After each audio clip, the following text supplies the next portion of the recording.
রাজকুমারী রাজকুমারকে দেখে ফিরিয়ে নিত মুখটি যে তার রাজকুমারের থেকে।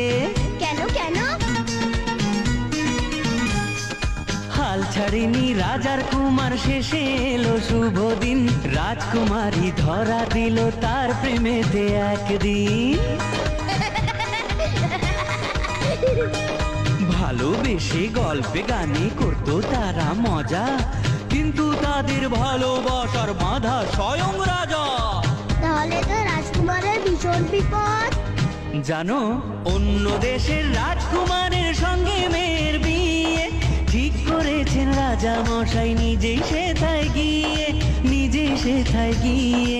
ও সেই কথাটি জেনে রাজার কুমার ভেবে মরে কেমন করে থাকবে সে একা।